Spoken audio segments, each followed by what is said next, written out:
अस्सलाम वालेकुम dear students, my name is Iftikhar Ahmed और हम लोग फिजिक्स विद इफ्तिखार के साथ इस प्लेटफॉर्म के ऊपर मौजूद हैं। लास्ट लेक्चर के अंदर हमने इलेक्ट्रिक फ्लक्स के कॉन्सेप्ट को बड़ी डिटेल में समझा और हमने कहा जो इलेक्ट्रिक फ्लक्स होता है वो number of electrical field lines passing normally through any element of area is called as electric flux. यानी सर अगर किसी तरफ को लाइनें जा रही हैं, उन लाइंस के रास्ते में कोई एलिमेंट ऑफ एरिया प्लेस कर दिया जाए तो उसमें से जो लाइंस पास करती हैं तो उन लाइनों की जो तादाद होती है उसको हम बोलते हैं इलेक्ट्रिक फ्लक्स। दूसरा जो हमारे पास उसकी डेफिनेशन थी वो थी electric flux is a dot product या scalar product of electrical field intensity and vector area या एरिया वेक्टर भी हमने जिसको बोला था। आज जो हमारा आर्टिकल है वो इलेक्ट्रिकल फ्लक्स से रेलिवेंट है, लेकिन हमने एक ऐसी सरफेस का फ्लक्स मालूम करना है जिसने अपने अंदर चार्ज को इनक्लोज किया हुआ। हमारे पास एक फुटबॉल है, हमारे पास एक स्फीयर है, हमारे पास एक राउंड किस्म का वाटरमेलन है, तरबूज है, उसके सेंटर के ऊपर एक पॉजिटिव चार्ज मौजूद है। आप इमेजिन करें कि हमारे पास एक फुटबॉल है और फुटबॉल के सेंटर के ऊपर एक पॉजिटिव चार्ज मौजूद है। सर वो जो पॉजिटिव चार्ज है उससे लाइनें निकल रही होंगी 3 डायमेंशनली, पूरे के पूरे फुटबॉल से हर तरफ को लाइंस निकल रही होंगी। उन लाइनों की तादाद मालूम करनी है और उन लाइनों की जो तादाद होगी, नंबर्स होंगे, उनको बोलते हैं इलेक्ट्रिक फ्लक्स। तो हमने इलेक्ट्रिक फ्लक्स मालूम करना है एक ऐसी सरफेस का जिसने अपने अंदर एक चार्ज को कैद किया हुआ है, घेरा डाला हुआ है, इनक्लोज किया हुआ है, अपने अंदर लिया हुआ है। उस सरफेस का इलेक्ट्रिक फ्लक्स मालूम करना है। तो सर प्रॉब्लम क्या है? प्रॉब्लम ये है कि मेरे पास फ्लक्स का सिर्फ ये फॉर्मूला है E.A, तो ये फॉर्मूला अप्लाई कर देते हैं सर, लेकिन इसमें छोटा सा प्रॉब्लम है। प्रॉब्लम ये है कि it is only applicable for flat surfaces. बारहा ये एमसीक्यूज में पूछा गया है कि E.A वाला जो रिलेशन है ये कौन सी सरफेस के लिए अप्लाई होता है? फ्लैट सरफेस के लिए। और जब मैं इलेक्ट्रिक फ्लक्स का आपको टॉपिक पढ़ा रहा था, मैं बारहा आपको बुक की एग्जांपल दे रहा था या अपने हाथ की एग्जांपल दे रहा था जिसकी सरफेस ऑलमोस्ट फ्लैट है। तो सर ये फ्लैट सरफेसिस के ऊपर अप्लाई होता है, लेकिन हमारे पास जो सरफेस है that is not a flat surface. हमारे पास जो सरफेस है वो एक स्फीयर है। अच्छा, बज़ाहिर ये सर्कल लग रहा है, लेकिन सर्कल नहीं है सर, 3 डायमेंशनल फिगर है, स्फीयर है, फुटबॉल है। तो अगर फुटबॉल है तो उसमें क्या प्रॉब्लम है? वो सर कर्व्ड सरफेस होती है। अगर वो कर्व्ड सरफेस होती है तो क्या करें? हमें उसको जो है फ्लैट करना पड़ेगा ताकि हम ये रिलेशन यूज कर सकें। तो फ्लैट कैसे करेंगे सर? आप मुझे एक बात बताएं, जमीन असल में किस शेप की है? अगर हम प्रिसाइजली बात करें तो जमीन एलिप्टिकल है, लेकिन नॉर्मली हम कहते हैं जमीन स्फीयर है, जिस तरह फुटबॉल होता है। तो सर हमें तो ऐसी नजर नहीं आती, जमीन फ्लैट तो नजर नहीं आती। हम जब भी देखते हैं, हम बाइक्स पे जा रहे हैं, हमें तो जमीन बिल्कुल फ्लैट नजर आती है, हमें तो कहीं किसी किस्म का कर्वेचर नजर नहीं आता। सर ऐसा क्यों है? इसकी वजह यह है, हमें जमीन फ्लैट नजर इसलिए आती है क्योंकि हम जमीन के छोटे से हिस्से पर रहते हैं। अगर मैं उस छोटे से हिस्से की बात करूं तो वो ऑलमोस्ट सीधा होगा। तो सर इसका मतलब आप ये कॉन्सेप्ट यहां पर अप्लाई करेंगे? बिल्कुल मैं ये कॉन्सेप्ट यहां पर अप्लाई करूंगा। मैं इस फुटबॉल के छोटे छोटे पैचेस करूंगा। जितना छोटा पैच होगा फ्लैटनेस उतनी ज्यादा होगी, और जितना ज्यादा फ्लैट होगा तो हमारे लिए फॉर्मूला अप्लाई करना उतना ही आसान होगा। सर मैं क्या करूंगा? मेरे पास एक स्फीयर होगा जिसके अंदर एक चार्ज होगा, वो जो स्फीयर है उसके ऊपर ये फॉर्मूला अप्लाई नहीं हो सकता। तो मैं क्या करूंगा? मैं उस स्फीयर के छोटे छोटे पैचेस करूंगा। सर कितने छोटे पैचेस करेंगे? इतने छोटे पैचेस के अप्रोक्सीमेटली 0 को अप्रोच करेंगे तो वो फ्लैट हो जाएंगे। जब वो फ्लैट होंगे तो सर इसका मतलब ये कि ये फॉर्मूला अप्लाई करके फ्लक्स मालूम कर लिया जाएगा। तो मैंने क्या किया? पूरे फुटबॉल के पैचेस बना लिए। आपको वैसे भी पता है फुटबॉल के ऊपर आपने देखा होगा छोटे छोटे पैचेस लगे होते हैं, उनकी सिलाई की गई होती है, लेकिन वो बड़े पैचेस होते हैं। तो अगर बड़े पैचेस हैं तो वो कर्व्ड नजर आ रहे होंगे आपको, लेकिन हमने उससे भी छोटे पैचेस करने हैं। तो सर हर पैच का जो एरिया, पहले पैच का एरिया मैं बोलूंगा उसको डेल्टा A1, दूसरे का डेल्टा A2, तीसरे का delta A3 and delta AN बोलूंगा। सर डेल्टा किस लिए यूज किया आपने? डेल्टा नॉर्मली चेंज के लिए होता है, लेकिन अगर स्मॉल चेंजेस हों उसके लिए भी हम लोग डेल्टा यूज करते हैं। सर इसका मतलब ये है कि जो एलिमेंट ऑफ एरियाज आप कंसीडर कर रहे हैं ये बड़े नहीं हैं बल्कि छोटे छोटे पैचेस होंगे, छोटे छोटे एलिमेंट ऑफ एरियाज होंगे। तो ये आपको नजर आ रहा है, ये एक फुटबॉल है, आप देख सकते हैं ये एक फुटबॉल है, एक पैच फुटबॉल के ऊपर होगा, एक सर यहां पर कंसीडर कर लें, एक नीचे कंसीडर कर लें, एक लेफ्ट साइड पर कंसीडर कर लें। तो मैंने यहाँ पर पैचेस कंसीडर कर लिए। पहले पैच का एरिया डेल्टा A1 है, दूसरे पैच का एरिया डेल्टा A2 है, तीसरा पैच डेल्टा A3, चौथा पैच डेल्टा A4 एंड आखिरी पैच का जो एरिया होगा that will be delta AN होगा। सर हमें तो लग रहा है कि ये पैचेस फुटबॉल के अंदर हैं, ये अंदर नहीं है, इसकी सरफेस के ऊपर है, ये इसके ऊपर है, एक टॉप पे, एक राइट पे, एक लेफ्ट पे, एक नीचे को है। वैसे तो पूरे के पूरे फुटबॉल के अंदर पैचेस होंगे। अब चूंकि ये पॉजिटिव चार्ज है, चूंकि ये पॉजिटिव चार्ज है तो पॉजिटिव चार्ज से लाइनें निकलेंगी आउटवर्ड। सर इधर से लाइन निकलेगी आउटवर्ड इस साइड पे, इधर से लाइन निकलेगी आउटवर्ड इस साइड पे, इधर से लाइन निकलेगी आउटवर्ड इस साइड पे, इधर से लाइन निकलेगी आउटवर्ड इस साइड से, पूरे के पूरे फुटबॉल से निकल रही है। हम चार को देख लेते हैं, बाकी के ऊपर हम इस कॉन्सेप्ट को अप्लाई कर देंगे। या मैं एक को देख लेता हूं, बाकी के ऊपर ये कॉन्सेप्ट अप्लाई कर देंगे। सर पहले पैच के बारे में क्या ख्याल है? अभी जो पहला पैच है मैं इसका फ्लक्स मालूम करूंगा, फिर दूसरे का, फिर तीसरे का, फिर चौथे का, फिर आखिरी का, फिर सबको ऐड करके मेरे पास पूरे सफेद यानी पूरे फुटबॉल का फ्लक्स आ जाएगा। फ्लक्स का जो फॉर्मूला है E.A, अब मैं यूज कर चुका हूं क्योंकि पैचेस छोटे, ये बजाहिर बड़े नजर आ रहे हैं, इससे भी छोटे होंगे, ऑलमोस्ट फ्लैट होंगे। तो सर पहले पैच का जो फ्लक्स होगा वो होगा φ1। Flux is equals to dot product of electrical field intensity and area vector.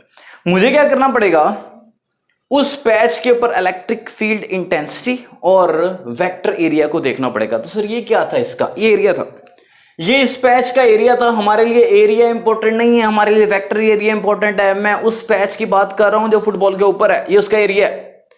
Sir what about this, ये जो ब्लू मार्कर है जो ऊपर की तरफ को जा रहा है, ये क्या है? ये 90 डिग्री के ऊपर है, तो इसका मतलब ये वेक्टर एरिया होगा।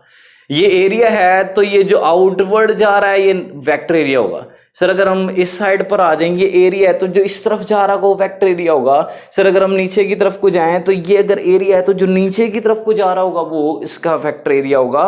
मैं कहना ये चाहता हूं ये इसका एरिया है। सर व्हाट अबाउट दिस, ये इसका वेक्टर एरिया होगा। और आप देख सकते हैं इन दोनों में जो एंगल बन रहा है वो 90 डिग्री एंगल बन रहा है। अब इसके ऊपर एरो आ जाएगा। सिमिलरली ये एरिया, ये तो सर व्हाट अबाउट दिस, ये इसका वेक्टर एरिया होगा राइट साइड पे। सर ये एरिया है, ये हॉरिजॉन्टल होगा, तो सर व्हाट अबाउट दिस, ये जो वर्टिकल है ये क्या होगा? सर ये इसका वेक्टर एरिया होगा। सर ये वर्टिकल एरिया है तो सर व्हाट अबाउट दिस, ये इसका क्या होगा? वेक्टर एरिया होगा। और आपको मालूम है एरिया और वेक्टर एरिया के अंदर जो एंगल होता है वो 90 डिग्री होता है। तो 90 डिग्री के ऊपर आप वेक्टर एरिया ड्रॉ कर लें। सर पहले पैच की बात करते हैं। पहला पैच के ऊपर E1 dot delta A1, E1 dot delta A1। अब मुझे एक बात बताइए, जब डॉट को हटाएंगे तो क्या आएगा? cos थीटा आ जाएगा।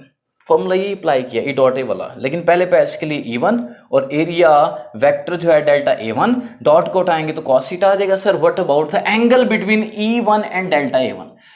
E1 और डेल्टा A1 दोनों पैरेलल है, तो इसका मतलब सर इनके दरमियान एंगल कितना होगा? 0 डिग्री होगा। मैंने यहाँ पर एंगल लिखा 0 डिग्री, cos 0 जो कि 1 होता है। ये टर्म यहाँ से एलिमिनेट हो गई है, पीछे आपके पास बचेगा E1 delta A1। Sir what about second patch? Second patch के ऊपर भी आप देख सकते हैं इलेक्ट्रिकल फील्ड इंटेंसिटी का वेक्टर एरिया के साथ जो ताल्लुक बन रहा है वो ये दोनों पैरेलल शो हो रहे हैं, इनके दरमियान एंगल 0 है। सर थर्ड पैच के ऊपर भी इलेक्ट्रिक फील्ड इंटेंसिटी और वेक्टर एरिया पैरेलल है, फोर्थ पैच के ऊपर भी पैरेलल है। सर इसका मतलब ये है कि आप पूरे के पूरे फुटबॉल के ऊपर जितने पैचेस बनाएंगे, हर पैच के ऊपर जो हमारे पास इलेक्ट्रिकल फील्ड इंटेंसिटी होगी और वेक्टर एरिया होगा वो पैरेलल आ रहा होगा। पैरेलल आने का मतलब हर पैच के लिए एंगल क्या हो जाएगा? हमेशा के लिए 0 हो जाएगा। तो सर ये तो होगी पहले पैच की बात। अब आ जाए दूसरे पैच पे। दूसरे पैच यानी दूसरे टुकड़े के ऊपर दूसरे के लिए यहां पर 2 आ जाएगा, यहां पर 2 आ जाएगा, यहां पर 2 आ जाएगा, डॉट को हटाकर cos आ जाएगा। तो मैंने डायरेक्टली लिख लिया φ2 is equals to E2 E2 delta A2 cos of theta. Sir theta कितना होगा वो हम अभी डिस्कस कर चुके हैं और देख भी चुके हैं, वो 0 होगा, तो ये बचेगा E2 डेल्टा A2 कॉस 0 1 हो गया।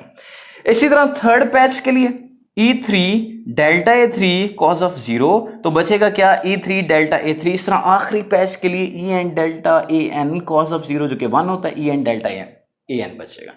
सर हमें पहले पैच का फ्लक्स नहीं चाहिए, हमें दूसरे का भी फ्लक्स नहीं चाहिए, हमें तीसरे का फ्लक्स भी नहीं चाहिए, हमें आखिरी का फ्लक्स भी नहीं चाहिए, सर हमें पूरे के पूरे स्फीयर का फ्लक्स चाहिए। तो क्या करें, आप इन इंडिविजुअल फ्लक्सेस को, जो कि पूरे के पूरे फुटबॉल के फ्लक्सेस हैं, ये जो पैचेस के फ्लक्सेस हैं, उनको आप ऐड कर दें तो पूरे के पूरे स्फीयर का फ्लक्स आ जाएगा। यानी सर कहना मैं चाह रहा हूं पहले पैच का फ्लक्स, दूसरे की लाइनें, तीसरे की लाइनें, चौथे की लाइनें मतलब सिर्फ फ्लक्स, इन सब को ऐड कर दें तो पूरे के पूरे स्फीयर यानी फुटबॉल यानी वाटरमेलन का हमारे पास क्या आ जाएगा, फ्लक्स आ जाएगा। अच्छा अब अगर फ्लक्स, इसको मैं बोलूंगा total electrical flux 5 1 2 3 and so on n। Sir what about 5 1? 5 1 क्या था? 5 1 था E1 डेल्टा A1, ये एंगल 0 हो गया तो cos 0 1 हो गया, तो E1 delta A1। Sir 5 2 E2 delta A2, 5 3 E3 delta A3 plus so on 5 n क्या होगा, En डेल्टा AN होगा। अच्छा मुझे एक बात बताइएगा, वो ये कि जो electrical field intensity of a point charge, क्योंकि एक पॉइंट चार्ज यहां पर प्लेस किया, electrical field intensity of a point charge का फॉर्मूला होता है 1/4 pi epsilon not Q over R का स्क्वायर। इसका मतलब सर ये कि ये जो E है इलेक्ट्रिकल फील्ड इंटेंसिटी, ये डिस्टेंस के स्क्वायर के साथ इन्वर्सली वेरी करेगी।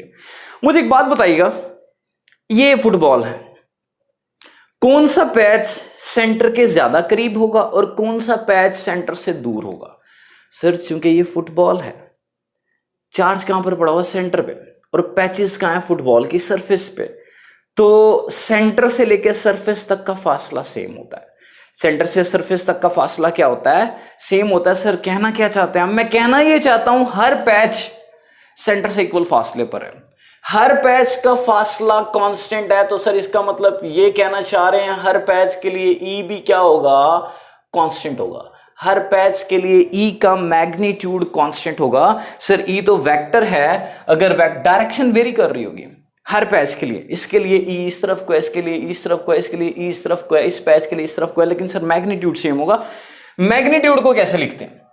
मैग्नीट्यूड को लिखने के लिए सिंपली मैं लिख दूंगा E1, या सर वेक्टर साइन लगा दें। वेक्टर साइन लगा देंगे तो मॉडुलस का साइन यूज करना पड़ेगा। इसको लेंथ भी बोलते हैं, इसको मैग्नीट्यूड भी बोलते हैं, इसको नॉर्म भी बोलते हैं मैथमेटिकली।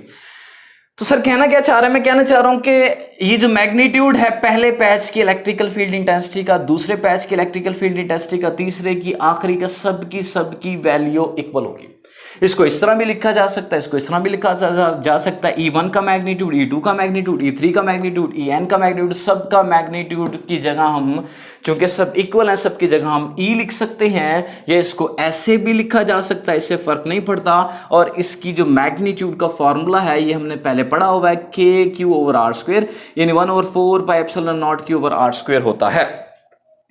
तो सर अब क्या करेंगे, मैं इसकी जगह E लिख दूंगा, इसकी जगह भी, इसकी जगह भी, इसकी जगह भी, सबकी जगह मैंने ये लिख दिया। E जो है इन सब से कॉमन आ गया। अगर हम E को कॉमन, E को निकाल लें बाहर, तो अंदर क्या आ जाएगा सर, अंदर हमारे पास आ जाएगा delta A1 delta A2 delta A3 delta AN आ जाएगा। मुझे एक बात बताएं, मेरे पास 100 रुपए हैं, मैंने पूरी क्लास में डिवाइड कर दिए। अब अगर मैं वही पैसे बच्चों से कलेक्ट करूं, उनको जमा करूं, मेरे पास 100 रुपीज ही हो जाएंगे। सर इस फुटबॉल का जो एरिया था, आपने उसको छोटे छोटे पैचेस या एलिमेंट ऑफ एरियाज के अंदर डिवाइड कर दिया था। अब अगर आप उनको दोबारा ऐड करेंगे तो उस पूरे फुटबॉल का सरफेस एरिया आ जाएगा। तो ये जो डेल्टा A1 है, डेल्टा A2 है, ये सारे पैचेस के एरियाज का सम है। तो ये क्या कहलाएगा, total surface area of football यानी स्फीयर। अब सर फुटबॉल यानी सफेयर के एरिया का फॉर्मूला होता है, आपने मैथ्स के अंदर पढ़ा होगा, 4 पाई R स्क्वायर। सफेयर के एरिया का फॉर्मूला होता है 4 पाई R square. Sir what about E of a point charge का फॉर्मूला होता है 1/4 pi epsilon not Q over R square. अब सर होगा क्या, यहाँ से 4 पाई से कैंसिल हो जाएगा, आर स्क्वायर से कैंसिल होगा, यहाँ से बचेगा क्यू, यहाँ से बचेगा एप्सिलॉन नॉट।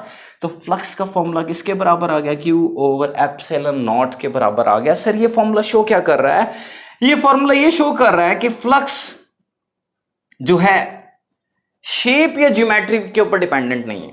मतलब सर क्या इस फॉर्मूले से कहीं आपको पता चल रहा है कि जो फॉर्मूला आया है ये स्फीयर की मदद से आया है, क्या पता चल रहा है, क्या कोई ऐसी चीज जो इसके अंदर शो हो रही हो, स्फीयर का एरिया शो हो रहा हो, ये स्फीयर की कोई और डायमेंशन शो हो रही हो जिससे पता चल रहा हो कि इस फॉर्मूले के अंदर स्फीयर का एरिया इन्वॉल्व हुआ है, स्फीयर का वॉल्यूम इन्वॉल्व हुआ है। तो इससे नहीं पता चल रहा सर। इसका मतलब flux through a surface is independent of shape और ज्योमेट्री। सर इसका एक और सबूत दे दें, मैं एक और सबूत देता हूं। एक काम करें आप, ये जो स्फीयर है इस स्फीयर को आप इनक्लोज कर लें, कैद कर लें। किसके अंदर कैद करें सर, इसको मैं एक इर्रेगुलर सरफेस एस के अंदर कंसीडर कर लेता हूं। यानी मैंने क्या किया, एक इर्रेगुलर सरफेस ली। इर्रेगुलर सर क्यों बोल रहे हैं आप इसको, मैं इसको कोई नाम नहीं दे सकता। मैं इस इर्रेगुलर सरफेस के अंदर उस स्फीयर को उठाकर रख दिया जिस स्फीयर के अंदर पॉजिटिव चार्ज था। अब सर होगा क्या, पॉजिटिव चार्ज है तो लाइनें बाहर को निकलेंगी। अब जब लाइनें बाहर को निकलेंगी वो इस स्फीयर को भी क्रॉस करेंगी और वही लाइंस इस इर्रेगुलर सरफेस को भी क्रॉस करेंगी। मुझे एक बात बताइएगा, इस स्फीयर में से कितनी लाइंस गुजर रही हैं सर, 1 2 3 4 5 6 7 8 लाइनें गुजर रही हैं। ठीक है, आपने कहा सर इस स्फीयर में से 8 लाइंस गुजर रही हैं। मुझे बताइएगा इस इर्रेगुलर सरफेस में से कितनी गुजर रही हैं सर, वही 8 लाइनें जो स्फीयर में से पास कर रही हैं, तो वही 8 लाइनें इस इर्रेगुलर सरफेस में से पास कर रही हैं। ये इस बात का सबूत है कि फ्लक्स शेप पर डिपेंड नहीं करता। अगर फ्लक्स शेप पर डिपेंड करता होता तो इसमें से गुजरने वाली लाइनों की तादाद और होती और इसमें से गुजरने वाली लाइनों की तादाद और होती। तो सर फ्लक्स शेप पर डिपेंड नहीं करता। तो सर फ्लक्स डिपेंड किस पर करता है, फ्लक्स डिपेंड करता है 2 चीजों के ऊपर। नंबर 1, फ्लक्स जो है वो 2 चीजों के ऊपर डिपेंड करता है। फॉर्मूला हमें बता रहा है, वो हम फॉर्मूला से जस्टिफाई कर लेते हैं। सर नंबर 1, फ्लक्स डिपेंड करता है चार्ज इनक्लोज्ड पे। कॉमन सेंस है, आप देख सकते हैं फ्लक्स का चार्ज के साथ डायरेक्ट रिलेशन आ रहा है। सर मतलब अगर चार्ज का मैग्नीट्यूड ज्यादा होगा, सर चार्ज का मैग्नीट्यूड ज्यादा होने से क्या होगा, फील्ड स्ट्रॉन्ग होगा। नंबर ऑफ लाइन ज्यादा होंगी तो फ्लक्स भी ज्यादा होगा। नंबर 2, ये जो फ्लक्स है इसका मीडियम के साथ इनवर्स रिलेशन आ रहा है। इस केस में फ्री स्पेस है। फ्री स्पेस का मतलब नंबर ऑफ लाइंस मैक्सिमम गुजर सकती हैं। लेकिन सर अगर मैं इस फुटबॉल के अंदर कोई इंसुलेटिंग मीडियम या डाइलेक्ट्रिक प्लेस कर दूं तो क्या होगा, अगर आप इस फुटबॉल के अंदर कोई मीडियम प्लेस करेंगे, डाइलेक्ट्रिक प्लेस करेंगे, तो वो इलेक्ट्रिक फील्ड लाइंस को ब्लॉक करेगा। और इलेक्ट्रिकल फील्ड लाइंस को ब्लॉक करने का मतलब नंबर ऑफ लाइंस जो हैं वो ब्लॉक होंगी, number of lines come football में से गुजरेंगी। नंबर ऑफ लाइंस कम गुजरेंगी तो फ्लक्स क्या होगा, कम होगा। इसका मतलब ये है कि फ्लक्स जो है वो चार्ज इनक्लोज्ड और मीडियम के ऊपर डिपेंडेंट है। मीडियम के आ जाने से नंबर ऑफ लाइंस कम हो जाएंगी, मीडियम के चले जाने से नंबर ऑफ लाइंस में इजाफा हो जाएगा। स्टूडेंट्स इसको अच्छी तरह से प्रिपेयर कीजिएगा, इंपॉर्टेंट लॉन्ग क्वेश्चन है और आगे जो हमारे पास आने वाले आर्टिकल्स हैं उनके अंदर भी ये यूज़ होगा। थैंक यू सो मच, अल्लाह हाफिज़।